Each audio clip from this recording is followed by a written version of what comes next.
감사합니다, 여러분. 성가대가 참 정말 잘하네요. 너무 은혜 받았습니다.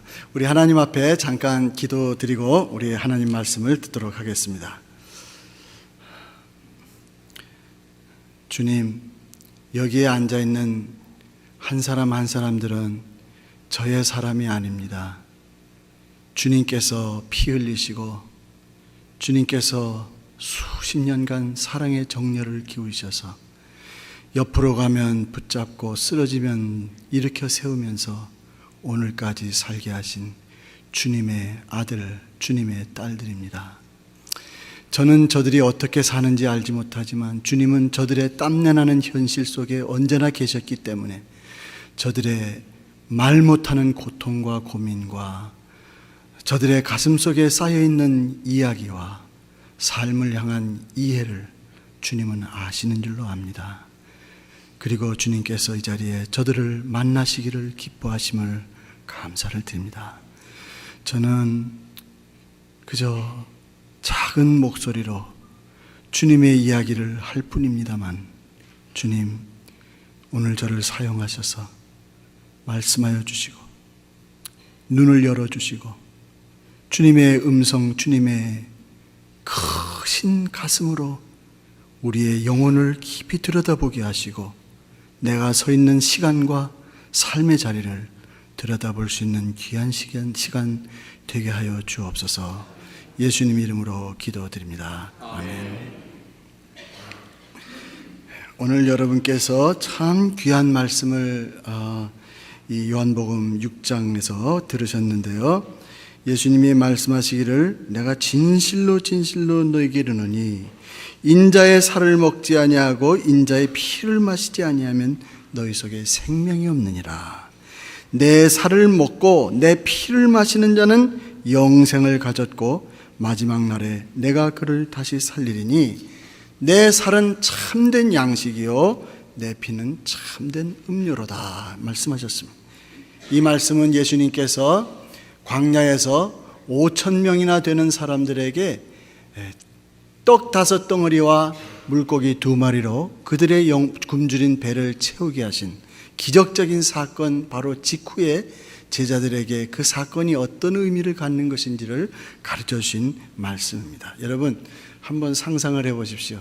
어떻게 그 5,000명이나 다른 성경에 보면은 남자만 5,000명이었다고 합니다. 그러니까 여자하고 어린아이들까지 합치면 최소한도 10,000명이 넘는 엄청난 사람에게 보리떡 5덩어리와 물고기 2마리로 오병이어로 그들을 먹일 수가 있겠습니까? 말도 안 되는 얘기죠. 상상할 수 없는 얘기입니다. 근데 빌립이 예수님께 예수님 저들이 다 굶주렸습니다. 어떻게 하면 좋겠습니까? 말을 했을 때 예수님이 말씀하시기를 네가 저들에게 떡을 주어라 그렇게 말씀하셨어요. 빌립의 입장에서 생각해 보면은 아마 숨이 탁 막히는 그런 그 이야기였을 것입니다. 어떻게 내가 저 많은 사람들에게 어디서 떡이 나서 먹일 수가 있겠습니까? 주님, 말도 안 됩니다. 그런데 여러분, 제자들은 기적을 체험했어요. 떡을 띄어가지고 주면 그 떡이 또 생기고 띄어서 주면 또 생기고 그러니까 5,000명 아니 10,000명 이상이 먹을 수 있지 않겠습니까? 띄어서 주면 또 생기고 띄어서 주면 또 생기고 여러분 이 말씀 들으면 가슴이 뜨거워지지 않습니까? 무슨 얘기를 하고 있는 것입니까? 하나님이 누구신가를 가르쳐주시는 분이죠. 하나님은 우리에게 끊임없이 떡을 띄우면 또 주시고 또 주시고 끊임없이 우리의 쓸 것을 공급하시고 끊임없이 우리의 빈 영혼을 채우시는 그분이 바로 하나님이시다. 이 사실을 가르쳐주는 것인데요, 이 예수님의 이 오병이어의 사건은 사실은 예수님께서 예전에 출애굽하여서 이스라엘 백성들이 모세를 따라 광야로 나섰을 때 그들이 40년 동안이나 아무것도 없는 큰 도시도 없고 무슨 홀세일이 있어서 큰 양식을 준비하는 그런 곳이 있는 것도 아니고 그저 막막한 사막에서 40년 동안이나 이스라엘 백성들을 공급하신 하나님의 그 이야기를 이스라엘 백성들에게 지금 다시 상기시키시고 다시 말씀하시는 그 이야기인 것입니다. 여러분 생각해 보십시오. 어떤 사람이, 어떤 학자마다 좀 다릅니다만 어떤 학자는 이스라엘 백성들이 광야로 나섰을 때 200만 명이었다 하는 사람도 있고 60만 명이었다 하는 사람도 있고 학자마다 다 다릅니다. 그런데 최소한 우리가 100만 명으로 생각을 해보십시오. 100만 명이나 되는 사람들이 모세를 따라서 광야로 나섰을 때 여러분 모세의 그 마음이 어떠했겠습니까? 사실 사람을 바라보고 이 사람들을 이끌어 나갈 광야를 바라보고 앞으로 가야 할 길을 생각한다면 모세는 그 스트레스 때문에 살아있을 수가 없었을 것이에요. 여러분 100만 명이 떡을 한 조각씩만 먹으면 어떻게 되겠습니까? 100만 조각입니다. 2번 먹으면 어떻게 됩니까? 200만 조각입니다. 아침 먹고 나면 저녁은 또 먹어야 돼. 점심은 건너뛰더라도 저녁 먹어야죠. 그러면 저녁까지 먹으면 200만 조각. 하루 이틀은 어떻게 뛰어본다고 해도 어디 가서 약탈할 수 있는 큰 성이 있는 것도 아니고요.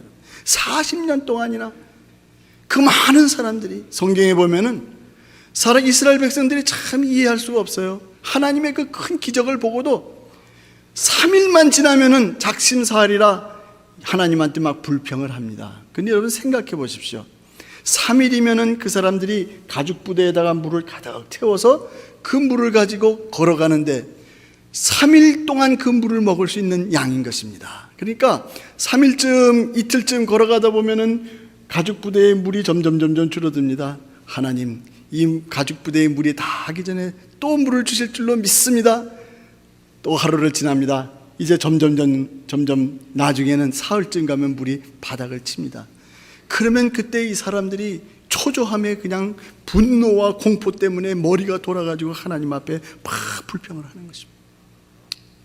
그러한 그 현실, 너무나도 막막하고 절박한 그런 현실 속에 하나님께서 40년 동안이나 그들에게 모든 것을 공급하셨어요. 신명기 8장에 보면은 모세가 모든 광야길을 다 지난 다음에 이스라엘 백성들을 모아놓고 하는 말씀이 있습니다. 너희들이 지나온 날을 한번 돌이켜보아라. 어떤 것을 거쳤느냐? 물 하나 없고 사람 하나 없는 광야길을 너희들이 장장 40년 동안이나 걸었다. 상상할 수 있는 일이냐? 그런데 한번 돌이켜보아라. 너희들이 굶주린 때가 한 번이라도 있었느냐? 너희들이 목이 말라서 죽은 사람이 너희들 옆에 하나라도 있었느냐? 아니면 너희들이 신발이 헤어진 적이 있었느냐? 오늘날은 이렇게 잘 사는 시대에도 아프리카에 있는 어린 아이들은 신발이 없습니다. 맨발로 걸어요. 그래서 발이 다 이렇게 두텁습니다. 그런데 아무것도 없는 고대 사회에서, 그 광야에서 이스라엘이 40년 동안이나 지났는데 하나님께서 그들에게 신발을 공급하셨어요. 그들에게 어디서 옷이 나겠습니까? 그들이 입은 의복이 헤어지지 않았습니다. 의복이 막 헤어지지 않아서 그 사람들이 기적적인 신비한 의복을 입은 것이 아닙니다. 헤어질만 하면 어디선가 또 옷이 생기고, 먹을 것이 떨어질만 하면 어디선가 또 먹을 것이 생기고, 떡을 띄워주면 떡이 또 나고, 떡을 띄워주면 떡이 또 나고, 하나님이 공급하신 것이죠. 예수님은 이 많은 사람들 5,000명 앞에 10,000명이나 되는 사람들에게 떡을 띄워주는 이런 오병이어로 그들을 먹이는 이 사건을 통해서 말씀하시는 메시지가 있었습니다. 그 메시지가 무엇이냐?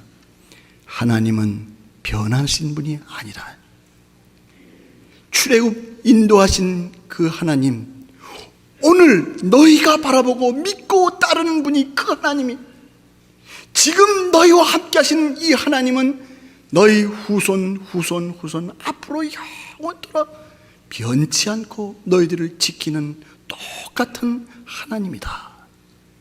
그런데 무엇을 걱정하고 그 예전이나 지금이나 앞으로도 똑같으신 그 하나님 앞에서, 그 하나님의 앞에서 너희들은 고민하고 갈등하느냐? 그러면서 예수님께서 빌립에게 하신 말씀 있습니다. 빌립아, 내가 떡을 저들에게 주어라.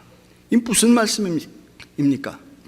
이 말씀은 하나님께서 우리에게 주시는 커다란 위로요, 은혜요, 사명의 말씀입니다. 빌립아, 네가 믿고 있는 하나님이 어떤 하나님이냐? 하나님을 제한하지 말아라.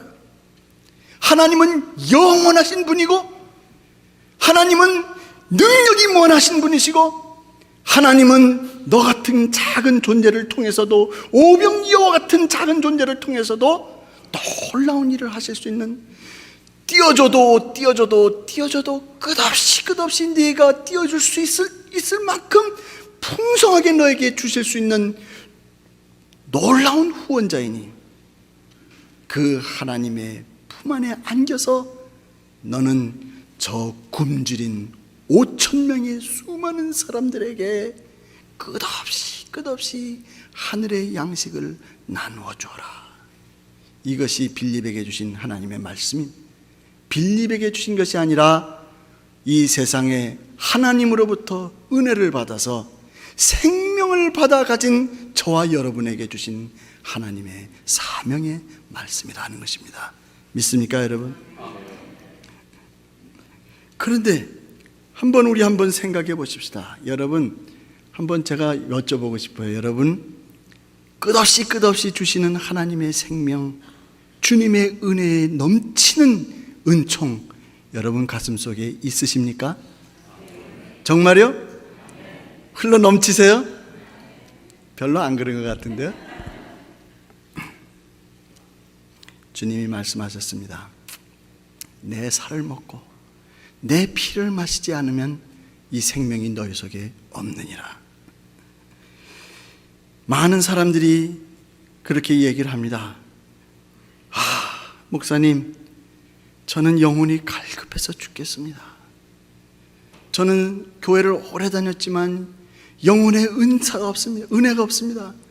말씀도 많고 참 교회도 많은데 영혼을 시원하게 죽여주는 하나님의 은총의 말씀이 내 속에 찾아오질 않습니다. 어떻게 하면 좋습니까?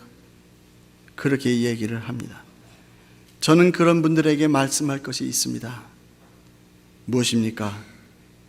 주님의 살을 먹고 주님의 피를 마시지 못했기 때문에 그렇습니다. 이것이 답입니다. 어떻게 하는 것이 주님의 살을 먹고 주님의 피를 마시는 걸까요? 성찬식에 참여하는 것입니까? 교회 열심히 다녀가지고 교회 봉사하면서 그렇게 신앙생활 하는 것이 주님의 살을 먹고 마시는 것입니까? 물론 그렇습니다. 그러나 그것이 다는 절대로 아닙니다. 만약에 그것이 다라면 우리의 가슴 속에는 말로 할 수 없는 하나님의 그 기쁨과 생명의 충만함이 있어야 되잖아요. 있어야 되잖아요. 모든 것을 아낌없이 바치면서 주를 위해서 나를 던질 수 있는 이 헌신의 이 뜨거움이 우리 속에서 용솟음 쳐야 되잖아요. 내 피가 끓어야 되잖아요. 피가 끓어야 되잖아요. 교회 나와서 성경 공부를 그렇게 많이 했으면 내 가슴에 심장이 뛰어서 견디지 못해야 될 거 아닙니까? 불쌍한 사람 보면 눈물이 주르륵 나야 될 거 아니에요, 여러분. 안 그렇습니까? 그러세요? 진짜 그러세요? 우리가 성경 공부도 많이 하지만 그건 전부 준비예요. 준비. 주님의 살을 먹고 마시기 위한 준비예요. 마음밭을 준비하는 것입니다. 주님의 살을 먹고 마신다는 것이 무엇이냐? 한마디로 말해서 심플합니다. 주님이 누구신가? 주님은 하나님의 메시지예요. 이 땅을 향해서 던지시는 하나님의 음성입니다. 무슨 음성이냐?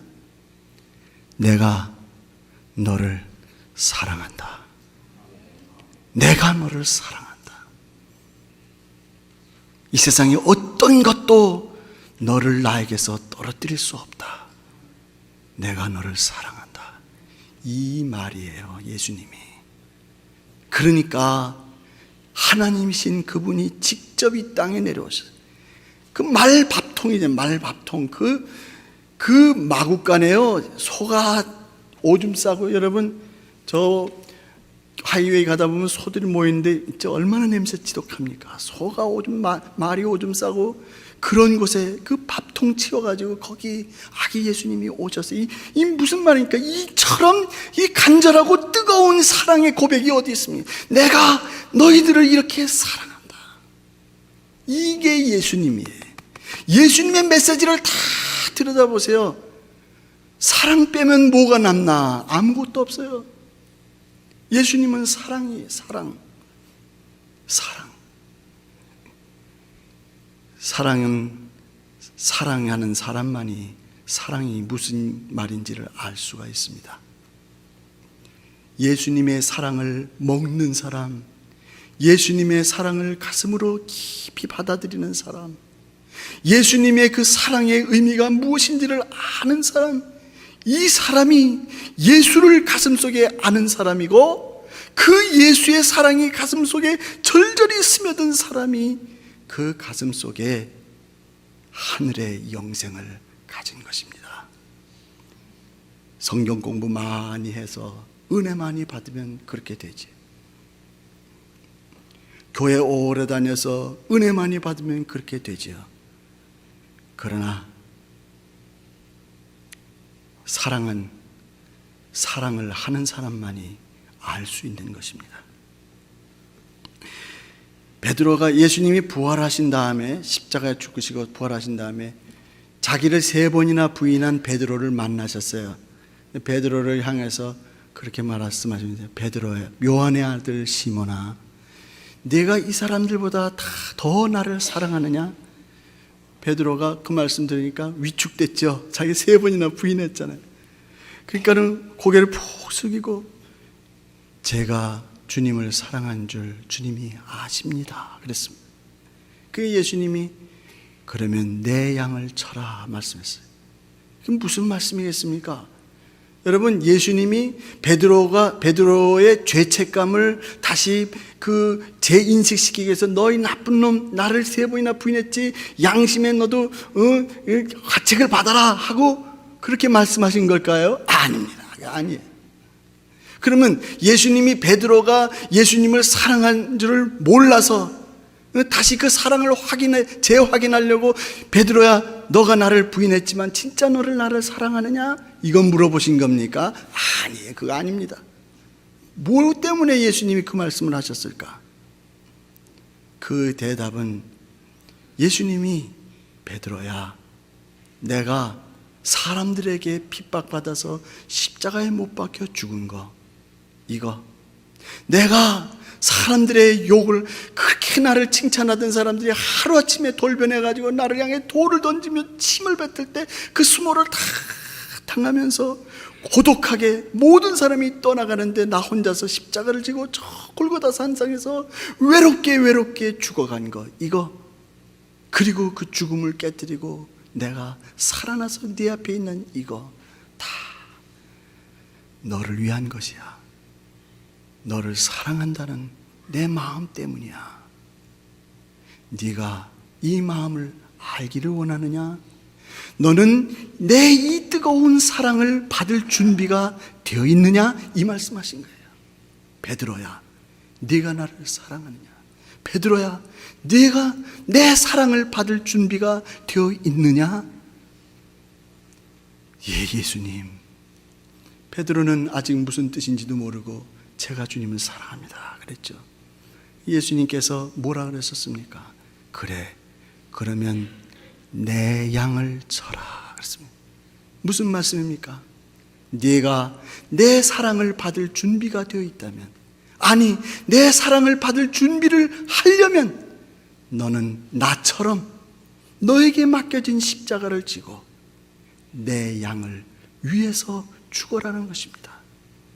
내가 너에게 맡겨진 사랑을 위해서 내 몸과 마음을 하나님 앞에 바치며 사랑의 눈물을 흘릴 때, 너는 비로소 십자가에서 내가 너를 위해서 흘렸던 그 눈물의 의미를 알게 될 것이다. 주님은 베드로에게 말씀하신 것입니다. 베드로야, 우리 십자가에서 만나자. 여러분, 주님의 살을 먹고 마시는 것, 그것은 그저 관습에 의해 가지고 교회 나오는 것을 의미하는 것 절대로 아닙니다. 진짜 예수님의 이름으로 예수님의 양을 치고 예수님의 가슴을 가지고 내 도움이 필요한 사람들에게 도움을 주며 사람들의 눈물을 바라보면서 모든 사람에게 다 감춰져 있지만 그 어둠 속에서도 유심하게 그 눈물과 그 고통하는 심장의 뜀박질을 기억하시고 바라보시며 체크하시며 울고 부르짖는 사람들의 옆에서 그 한숨을 들으시는 그 예수님의 그 가슴을 이해하며 같은 십자가를 지는 것, 그것이 주님의 살을 먹고 주님의 피를 마시는 행위인 것입니다. 여러분이 쳐야 할 여러분의 양이 있습니다. 오늘도 저 태국이나 아니면요 가까운 멕시코에도요, 멕시코 같은 데는 여러분 아버지가 진 빚 50달러 때문에 아이들이 국민학교도 들어가기 전 5살, 6살 된 어린 아이들이 하루에 18시간씩 일을 해요. 일을 손이 못 박혀, 미래도 없고 희망도 없고 아무것도 없어요. 저 시에라리온이나 저 콩고 같은 데는요, 그냥 이 게릴라들이 마을을 습격해서 어린아이들을 잡아갑니다. 6살, 7살 된 어린아이들을 데려다가 군인이 없으니까 걔네들한테 총을 줘요. 그 얘네들이 어려서부터 사람 죽이는 것밖에 배운 게 없어요. 그 전쟁터에 나가서 총 쏘다가 보니까는 팔이 잘려나가고 다리가 잘려나가고, 그럼 필요 없으면 마을로 돌려보내. 그러면 굶어 죽는 거예요. 그런 애들한테 물어보면, 얘들아 너희 앞으로 뭘 하고 싶니? 군대 다시 가고 싶어요. 군대 가면은 최소한 밥이라도 얻어 먹으니까. 그런 일들이 너무나도 많습니다. 하나님께서 그 사람들을 바라보시면서 무슨 마음을 가지고 계실까? 하나님의 심장은 어떻게 뛰고 있을까? 내가 하나님, 내 옷이 필요해요. 우리 애들 학교 가기 위해서 이렇게 돈이 필요해요. 하나님, 이렇게 막 우리가 하나님 앞에 기도할 때 우리를 바라보시는 주님이 물끄러미 바라보시면서, 주님은 또 다른 기도를 듣고 계시죠. 어떤 기도를 듣고 계시냐? 저 아프리카에서 말라리아로 죽어가면서 어린 아기들이 내가 왜 죽어야 되나요? 하는 비명을 주님은 또 한 귀로 듣고 계세요. 그 음성을, 그 죽어가는 숨소리를 들으시는 주님이 우리의 기도를 바라보시면서 무슨 생각을 하실까? 여러분, 여러분에게 주어진 여러분의 양을 칠 사명이, 그래서 여기에 빌립처럼 주님 앞에 헌신하여서 내게 주어진 조그마한 것을 뛰면 또 공급하시고 뛰면 또 공급하시는 하나님을 체험해야 할 사명이 여러분에게 있는 줄로 믿으시기를 바랍니다. 그 주님이 여러분과 함께 하십니다. 저는 오늘 여러분과 같이 우리 월드비전의 이 사역을 나누려고 왔습니다. 어떤 분들은 월드비전의 선명의 어린이 합창단이 있으니까 혹시 문선명이 합창단인가 그렇게 생각하는 분이, 그건 절대로 오해고요. 예전에 바피어스 목사님과 한경직 목사님이 같이 세운 그러한 조직입니다. 지금은 세계적인 조직으로 컸습니다. 월드비전이 지금도 여러 나라에서 이런 일들을 하고 있습니다. 기도하시는 마음으로 여러분 동참해 주시고 여러분에게 맡겨진 이 사명을 감당해야 돼요. 그래야 여러분의 가슴이 주님과 교감을 하는, 아니 세상에 사랑을 위해서 죽은 사람을 알려고 하는 사람이 사랑도 안 해보고 그분의 고민과 그분의 아픔이 뭔지도 모르면서 어떻게 주님을 이해한다고 말을 할 수 있습니까? 아니 주님이 책에다가 그 마음을, 성경에다 물론 썼지만은 주님이 이렇게 말을 많이 이렇게 써놨어도 이 말씀이 와서 닿나요, 여러분? 주님을 위해서 눈물을 흘려보고 주님의 아픔을 같이 느껴보려고 하지 않는 사람이, 아니 피로 쓴 이 성경을 어떻게 이해를 하냐고요. 이게 제 말 알아듣으시죠, 여러분? 이해가 안 되는 말입니다. 주님을 위해서 주님의 양을 치는 사람만이 주님의 아픔과 주님의 살과 주님이 흘린 피에 동참하는 사람, 그 사람은 주님으로 인해 살고 주님의 생명이 그 속에 있는 사람이 될 줄로 믿습니다. 잠깐 기도하시고 우리 이제 최명자 사모님 나오셔서 하시겠습니다. 기도하겠습니다. 하나님, 오랜 생활 시간 주님이 살려주셔서 오늘까지 살아왔습니다. 지난 날을 돌이켜보면 어느 누구도 자기가 잘해서 살았다는 사람 하나도 없을 것입니다. 주여, 저희들이 선한 양심으로 돌이켜볼 때 굽이굽이 어렵고 힘든 때마다 주님의 손길이 아니었으면 저희들이 버텨오지를 못했을 것입니다. 우리를 끝없이 사랑하신 주님, 나를 위해서 십자가에 죽으시고 나를 위해서 부활하시고 나를 위해서 모든 것을 바치신 주님, 그 주님을 이해하는 우리들 되게 주여, 저희들이 이 나눔의 잔치에 동참하여서 우리 것을 나눔으로 5,000명을 오병이어로 먹일 수 있는 놀라운 축복이 임하게 하옵소서. 감사하고 예수님 이름으로 기도드리옵나이다.